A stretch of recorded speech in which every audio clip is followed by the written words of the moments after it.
안녕하십니까. 코로나19 통합뉴스룸 5시 뉴스입니다.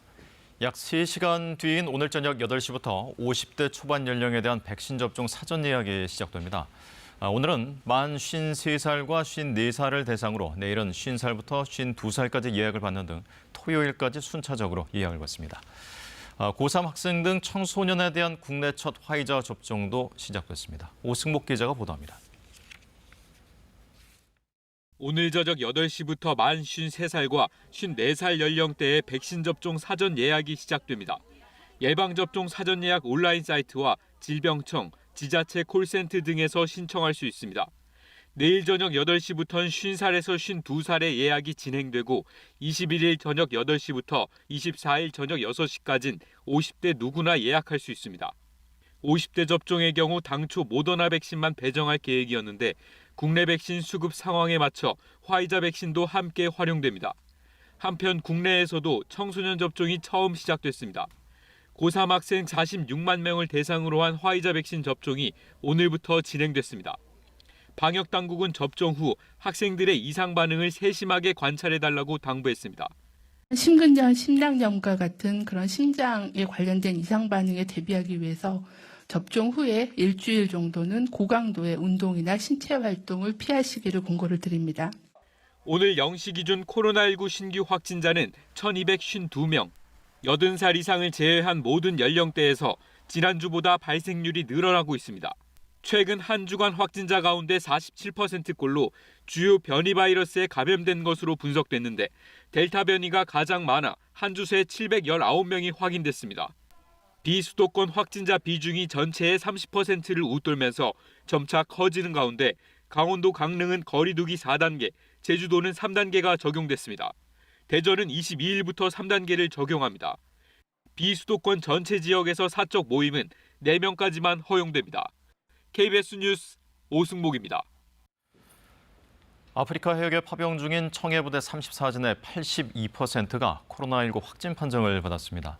장병 후송을 위해 현지에 도착한 우리 공군 수송기는 청해부대 모든 부대원들을 태워서 내일 저녁 우리나라에 도착을 할 예정입니다. 조빈나 기자가 보도합니다. 작전명 오아시스. 청해부대의 후송을 위한 공군의 다목적 공중급유 수송기 시그너스 2대가 오늘 오후 아프리카 해역 인접국에 도착했습니다. 의료진과 방역요원들은 함정으로 이동해 부대원들의 건강 상태를 점검하고 신속한 이동을 위한 조치에 들어갔습니다. 순조롭게 절차가 진행되면 청해부대는 내일 저녁쯤 한국에 도착할 예정입니다. 국방부는 귀국 장병들을 위해 전담 의료기관과 생활치료센터, 군내 격리시설을 확보 중이라고 밝혔습니다.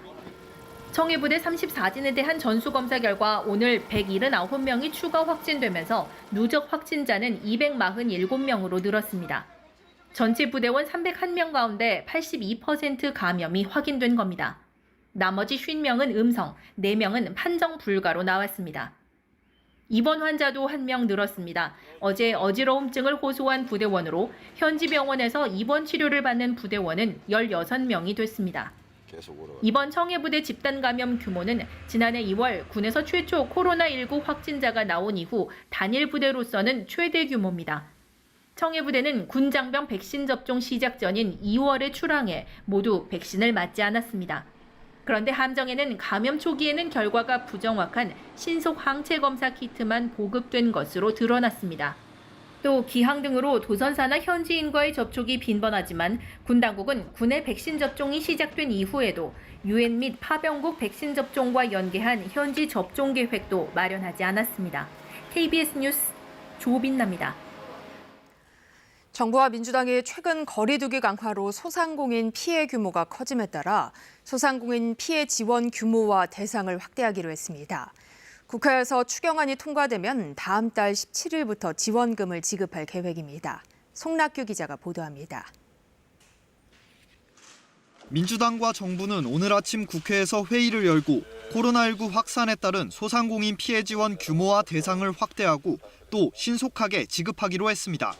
최근 전국에서 거리두기 단계가 강화돼 소상공인의 피해 규모가 당초 추경안을 편성했을 때보다 커지고 있기 때문입니다. 추경안 제출 이후 방역 여건이 크게 악화되면서 추가적 손실 보상이 불가피한 상황입니다. 국회에서 논의 중인 추경안은 7월 이전 피해를 보상하기 위해 최대 900만 원까지 지급하는 내용을 포함하고 있지만 사각지대에 놓인 소상공인도 지원하고 최고 금액을 받는 대상도 확대하겠다는 뜻입니다. 희망회복자금은 지급 단가를 상향하고 경영 위기 업종 구간을 세분화하는 등 더욱 두터운 지원 방안을 마련하겠습니다. 국회에서 추경안이 통과되면 정부는 8월 17일부터 피해 지원금 지급을 시작할 계획입니다. 7월 이후의 손실에 대한 보상은 10월 8일 심의위원회를 열어 곧바로 보상 심의에 들어가겠다고 밝혔습니다. 민주당은 현재 33조 원 규모인 추경안의 증액이 불가피하다고 보고 있는데 재원이 될 세수에 다소 여유가 있다고 분석하고 있습니다. 또 국채를 갚지 않고 재원으로 쓰는 방안도 검토 대상입니다. 오늘 당정회의에선 전국민 재난지원금 지급 문제는 논의되지 않았는데 민주당은 여야 간 협의를 통해 이른 시일 내에 결정되도록 노력하겠다고 밝혔습니다. 국회는 내일부터 예결위 소위를 열어 추경안의 세부 내용을 심사합니다. KBS 뉴스 송락규입니다. 도쿄올림픽에 출전하는 대한민국 선수단 본진이 올림픽 개막을 나흘 앞둔 오늘 오후 대회 장소인 도쿄에 도착했습니다. 양궁과 체조 등 선수단과 본부 임원 69명은 오늘 인천공항을 출발해 오후 도쿄 나리타 공항에 도착했습니다. 선수단 본진은 출국에 앞서 금메달 7개를 목표로 종합순위 10위를 지키겠다며 선전을 다짐했습니다. 우리나라는 이번 도쿄올림픽에 29개 종목에 걸쳐 선수 232명과 임원 122명 등 총 354명을 파견합니다. 더불어민주당 대선 후보 간 신경전이 가열되는 가운데 이낙연 후보 측은 경기도 유관기관의 한 임원이 SNS에서 이 후보를 비방한 일을 쟁점화하고 있습니다. 야권에선 최재형 전 감사원장이 오세훈 서울시장을 예방했고 김동연 전 경제부총리는 대선 출마를 시사했습니다. 정치권 소식 박진수 기자입니다.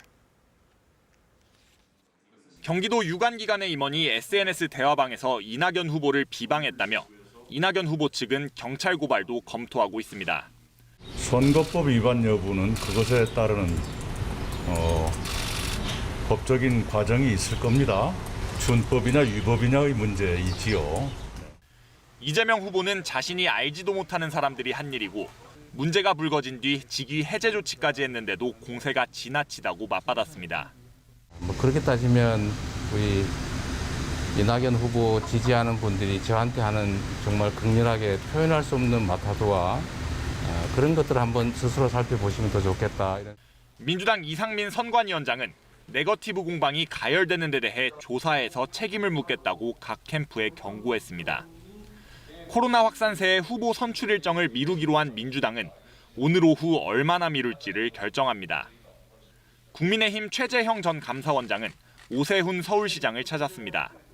오 시장이 민주당이 다수인 시의회를 설득해 시정을 잘 이끌고 있다며 최 전 원장은 협의와 설득을 통한 국정 운영을 강조했습니다. 일방적으로 끌고 가거나 자기 주장을 설득만 하려는 것이 아니라 상대방 다른 쪽의 의견을 경청하고 또 때로는 설득당하면서 김동연 전 경제부총리는 책을 출간하고 본격적인 정치 행보에 나섰습니다. 나라를 위해 몸을 던지는 건 당연한 도리라면서 대선 출마 의지를 시사했습니다. 윤석열 전 검찰총장은 조남욱 전 삼부토건 회장으로부터 골프 접대와 향응을 받았다는 언론 보도에 대해 악의적인 오보라며 전면 부인했습니다. KBS 뉴스 박진수입니다. 충북 단양 소백산 국립공원 북부사무소에서 코로나19 집단 감염이 발생했습니다. 전수검사 결과 직원과 가족까지 20명이 확진됐는데요. 현장에 나가 있는 취재기자 연결합니다. 네, 진희정 기자 자세한 소식 전해주시죠. 네, 집단 감염이 발생한 충북 단양군 소백산 국립공원 북부사무소는 현재 임시 폐쇄된 상태입니다. 일부 직원만 안에서 비상 근무를 하고 있는데요. 현재 이 북부사무소에서는 직원 16명이 코로나19 양성 판정을 받았습니다. 직원의 가족까지 포함하면 관련 확진자는 모두 20명입니다. 그제 30대 직원이 근육통 등의 의심 증세가 나타나 자가 진단 키트로 처음 양성을 확인하고 직원을 전수 검사한 결과입니다. 진단검사는 이곳 북부사무소와 지소 등 직원 70여 명이 받았는데 현재까지 확인된 직원 확진자는 모두 북부사무소에서 나왔습니다. 국립공원공단은 확진자가 소백산 국립공원 북부사무소 1층의 여러 부서에서 나왔지만 사무실 간 격벽이 없어 사실상 한 공간에서 일한 것과 같고 때문에 집단 감염에 취약했던 것으로 보고 있습니다. 직원들은 대부분 단양에서 출퇴근하지만 다른 지역에 본가를 둔 경우도 많은데요. 주말 사이 다른 지역에서 검사를 받고 격리에 들어가면서 관련 확진자도 충북 제천과 충주, 강원도, 원주 등 여러 지역에서 나왔습니다. 단양구는 지역 내 실내 관광시설과 사회복지시설의 운영을 임시 중단하고 오는 22일까지 소독한 뒤 개장 여부를 결정하기로 했습니다. 지금까지 단양 소백산 국립공원 북부사무소에서 KBS 뉴스 진희정입니다. 지난 주말 사이 올해 최대 규모의 확진자를 기록한 부산에서는 오늘부터 유흥시설과 노래연습장 등의 영업이 전면 금지됩니다. 거리 두기는 2단계지만 일부 업종은 사실상 3, 4단계에 준하는 방역 조처를 내린 건데요. 취재기자 연결합니다. 네, 이준석 기자, 부산도 일상 곳곳에서 산발적 감염이 이어지고 있다고요? 네, 부산 방역당국의 가장 큰 고민이 이 부분입니다. 지난달 말부터 유흥시설과 노래연습장에서 확진자가 잇따르더니 지금은 양상이 또 바뀌었습니다. 일상공간 곳곳에서 집단 연쇄 감염이 이어지고 있는 건데요. 지난주 부산시립예술단을 비롯해 어학원과 식당, 미용실, 체육시설, 직장 등 곳곳에서 감염이 발생했습니다. 특히 부산 사하구의 한 고등학교에서 어제와 오늘 모두 11명이 확진된 데 이어 오늘 동래구 어학원 3명, 부산시립예술단 1명, 남구 미용업소 2명 등이 추가로 확진됐습니다. 이 유흥주점 관련 확진자도 4명이 추가돼 누적 확진자가 189명으로 늘었습니다. 이처럼 부산에서는 최근 일주일간 모두 427명이 확진돼 하루 평균 확진자 수가 61명을 기록했습니다. 아직 거리두기 3단계 기준에는 조금 못 미치는 수준이지만 감염고리가 곳곳으로 이어지는 상황입니다. 부산시는 당장 오늘부터 모든 유흥시설을 비롯해 노래 연습장과 무도장 등 6천여 곳에 대한 영업을 24시간 금지하기로 했습니다. 확진자가 크게 늘고 있는 업종만 추려서 집합 금지 명령을 내린 건데요. 우선 이들 시설에서의 감염고리를 끊겠다는 의지입니다. 부산시는 이미 일상공간으로 감염고리가 이어지고 있는 만큼 거리두기 단계를 3단계로 격상해 유흥시설 외의 다른 시설에 대해서도 방역수칙을 강화하는 방안을 계속 검토하고 있습니다. 지금까지 부산시청 등대광장 임시선별검사소에서 KBS 뉴스 이준석입니다. 경찰이 지난 3일 서울 도심에서 열린 전국 민주노동조합 총연맹의 대규모 집회와 관련해 23명을 입건하고 양경수 민주노총 위원장 등의 휴대전화를 압수수색했습니다. 서울경찰청 관계자는 오늘 정례 브리핑에서 이같이 밝힌 뒤 집회 주최자에게 출석을 요구하고 있으며 조사 일정을 조율하고 있다고 말했습니다. 민주노총은 지난 3일 서울 종로구 일대에서 대규모 전국 노동자 대회를 열었고 최근 참가자 중 3명이 코로나19 확진 판정을 받았습니다. 고병원성 조류 인플루엔자 AI가 지난해 겨울 기승을 부리면서 올 초까지 국내 산란기의 4분의 1이 처분됐습니다. 하지만 정부 보상금 지급이 늦어지면서 알 낳는 닭을 제때 채워넣지 못해 이 달걀값 급등으로 이어졌다는 지적이 나오고 있습니다. 박민철 기자가 취재했습니다. 동물복지축산농장 인증을 받은 경기도의 한 양계 농장입니다. 닭들이 넓은 축사를 거닐며 먹이를 먹습니다. 그런데 일부 사육장은 텅 비어 있습니다. AI 여파로 올해 2월 산란개 3만 7천 마리를 예방적 처분한 뒤 5개월이 지난 지금까지 병아리 9천 마리를 못 채워 넣은 겁니다. 지금 병아리를 들여도 달걀을 낳을 정도로 크려면 5달 넘게 걸립니다.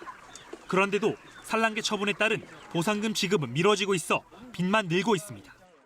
정상 생산량을 회복하려면 최소 1년을 보고 있습니다. 당장에 소득이 없는 상황에서 여유 자본이 없으면 병아리를 당연히 드릴 수 없는 상황이 되는 거죠. 이처럼 보상금 지급이 지연돼 양계 농가들이 병아리 재사육이 늦어지다 보니 올해 1분기 달걀 생산량은 지난해보다 10% 넘게 줄었습니다. 반면 달걀 소비량은 늘면서 특란 한판 30개 가격이 지난달 7,500원 선을 돌파하는 등 50% 넘게 올랐습니다. 달걀값 고공행진에도 소비자는 물론 농가마저 울상을 짓고 있지만 정부의 대처는 안일하다는 게 양계협회 주장입니다. 보상금도 저희가 확인해 보니까 한 지역에 따라 조금씩 차이가 있는데 50% 60%밖에 되지도 않아요. 그나마 깎인 것도요. 입식을 하고 싶어도 할 수가 없는 거예요. 농식품부는 일부 지방자치단체에서 예산 편성에 시간이 걸려 보상금 집행이 늦어졌다며 다음 달이면 지급을 마칠 것으로 예상된다고 설명했습니다. 다만 달걀 생산량은 거의 회복됐지만 수요가 계속 늘고 있어 가격 하락 여부는 예측하기 어렵다고 밝혔습니다. KBS 뉴스 박민철입니다. 영국이 예고한 대로 오늘 코로나19 방역 규제를 전면 해제했습니다. 하지만 보건장관까지 감염될 정도로 확산세는 거센 상황인데요. 성급한 해제라는 우려의 목소리도 나옵니다. 이중근 기자입니다. 영국이 현지 시간 오늘 새벽 0시를 기해 코로나19 방역 규제를 모두 해제했습니다. 마스크 착용 의무와 실내외 모임 인원 제한 등 거리두기 규제가 사라졌고 나이트클럽 등 모든 실내업소들이 당장 오늘부터 정상 영업을 할 수 있게 됐습니다. 영국은 당초 지난달 방역 규제를 모두 풀 계획이었는데 델타 변이 확산으로 확산세가 거세지자 규제 해제를 한 차례 연기했습니다. 그 사이 신규 확진자 수는 더 늘었지만 이번엔 예정대로 거리두기를 해제한 겁니다. If we don't do it now, then we'll be opening up in the autumn, the winter months when the virus has the advantage of the cold weather. So this is the right moment, but we've got to do it cautiously. 영국의 최근 코로나19 하루 신규 확진자 수는 5만 명을 넘습니다. 올해 초 기록했던 최고치에 육박해 사실상 대유행 수준입니다. 방역 사령탑인 사지드 자비드 보건장관도 지난 17일 확진됐고 존슨 총리는 접촉자로 분류돼 자가격리에 들어갔습니다. 전문가들 사이에선 이번 봉쇄 해제로 확산세가 더 가팔라질 수 있다며 성급한 조치였다는 비판이 나오고 있습니다. And it doesn't seem the right time to be completely lifting all restrictions when we have rising levels of infection, levels of hospitalizations that are increasing. 급격한 확산세 속에 코로나19와의 공생을 선택한 영국. 확산세를 잡고 정상화 수순을 밟게 될지 아니면 다시 봉쇄로 돌아갈지 세계가 주목하고 있습니다. KBS 뉴스 이중근입니다. 네, 방금 들어온 소식입니다. 일본 도쿄올림픽을 계기로 한 문재인 대통령의 방일과 한일 정상회담이 결국 무산됐습니다.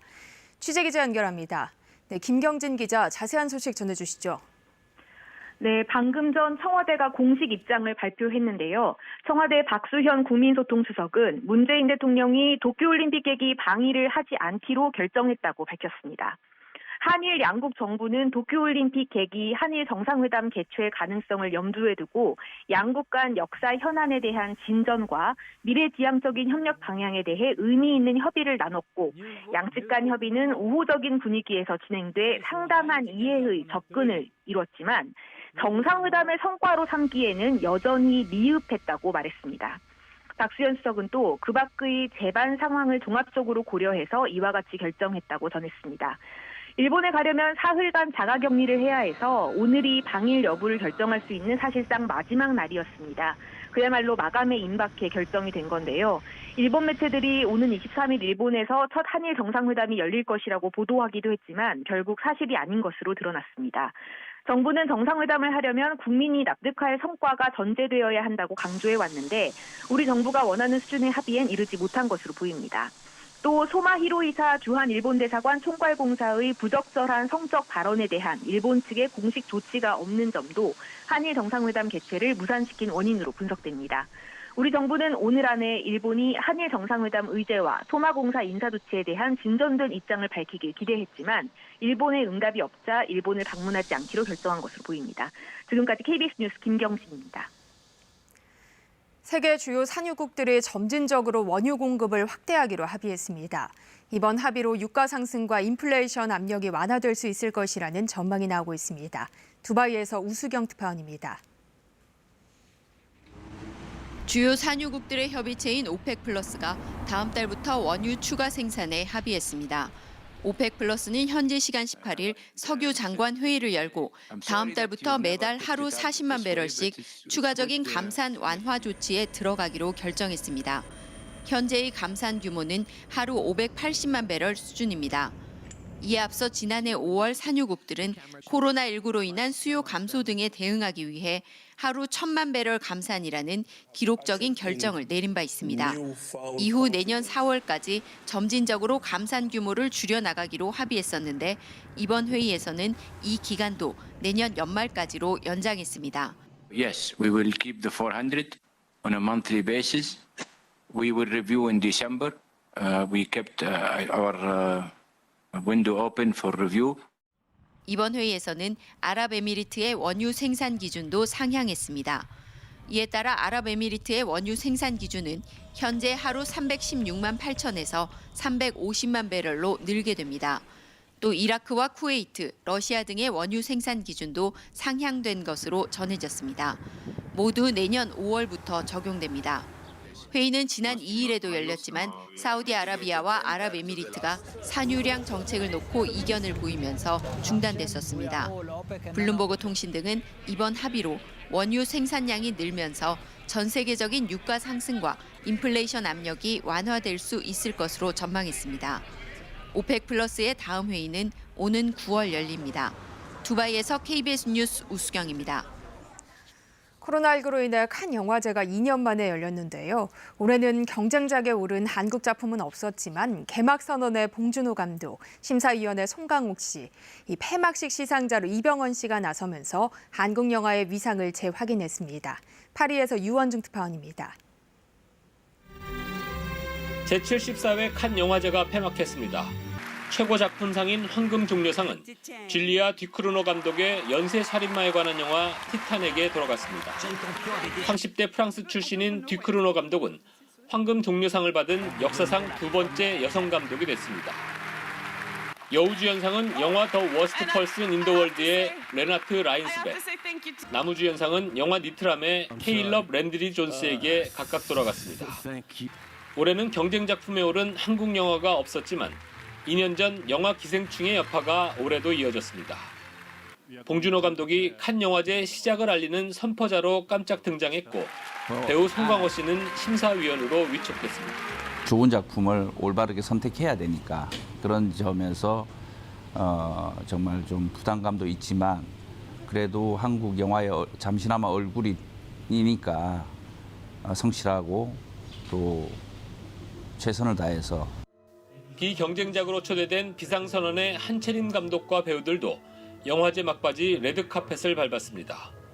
류미에르 대극장에서 자정시간을 넘겨가며 상영된 영화 비상선언에는 2,000명 넘는 관객들이 자리를 지켰습니다. 특히 비상선언의 주연 이병헌 씨는 칸 영화제 시상자로 초대돼 여우주연상을 전달했습니다. 배우 최초로 칸에서 시상을 하게 됐다는 부분이 참 영광스럽고 봉준호 감독님도 또 송강호 씨도 이렇게 함께 하게 되니까 마음이 더 든든하고 특별한 것 같아요. 이 밖에도 홍상수 감독의 영화 당신 얼굴 앞에 서가 칸 프리미어 부문으로 상영됐고 윤대원 감독의 영화 매미는 학생 경쟁 부문인 시네마 파운데이션에서 2등상을 수상했습니다. 파리에서 KBS 뉴스 유원중입니다. 이어서 오늘의 주식 시황을 KB증권에서 전해드립니다.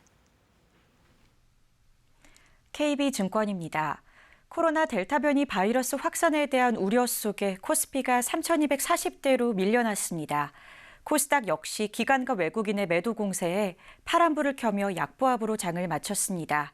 오늘 코스피는 32.87포인트 하락한 3,244.04에 코스닥은 2.15포인트 내린 1,049.83에 마감됐습니다. 지난 주말 미국 증시는 인플레이션에 대한 우려 속에 주요 지수가 일제히 하락 마감했습니다. 이에 코스피도 그 영향을 받으면서 개인의 사자에도 기관과 외국인의 매도 공세에 하락 마감했습니다. 삼성전자가 반도체 업황에 대한 우려가 확산되면서 이틀 연속 저조한 흐름을 보였고 아시아나항공이 코로나 재확산에 따른 여객 수요 회복 지연으로 거래 재개 후 이틀째 약세를 이어갔습니다. 또 네이버가 하반기 증권사들의 긍정적인 리포트에도 불구하고 이틀 연속 하락 마감했습니다. 반면 펄어비스가 모바일 게임의 중국 흥행 기대감으로 오름세로 장을 마쳤습니다. 오늘 원달러 환율은 8원 30전 오른 1,147원 80전에 거래를 마쳤습니다. 지금까지 KB증권이었습니다. 폭염 속에 갑작스런 소나기가 내리는 곳이 많습니다. 현재 서울을 비롯한 경기 북부, 전북 서해안에는 호우특보가 발효 중인 가운데 수도권을 중심으로 시간당 1-20mm 안팎의 세찬 소나기가 쏟아지고 있는데요. 중부와 남부 내륙은 오늘 밤까지, 남해안과 제주도는 내일 새벽까지 소나기가 내리겠습니다. 소나기가 내리는 동안 빗줄기가 강하겠고 강한 돌풍이 동반될 가능성도 높아 보입니다. 지난주보다 이번 주는 폭염의 기세가 더욱 강해지겠습니다. 폭염특보가 확대 강화된 가운데 기온이 갈수록 오르겠는데요. 내일 낮 기온 오늘보다 3-4도 정도 높겠고 수요일에는 서울의 낮 기온이 36도까지 오르면서 올해 최고 기온을 기록할 가능성이 높아 보입니다. 내일 하늘은 대체로 맑겠지만 또 중부지방에서는 소나기가 오겠습니다. 내일 아침 기온은 25도 안팎에 머무르는 곳이 많겠습니다. 낮 기온도 오늘보다 1도에서 4도가량 높겠습니다. 바다의 물결은 서해와 남해상에서 높게 일겠습니다. 당분간 별다른 비 예보 없이 맑은 날씨가 계속되겠고 날이 많이 무덥겠습니다. 날씨였습니다. 코로나19 통합 뉴스룸은 7시 뉴스에서 이어집니다. 시청해주신 여러분 고맙습니다.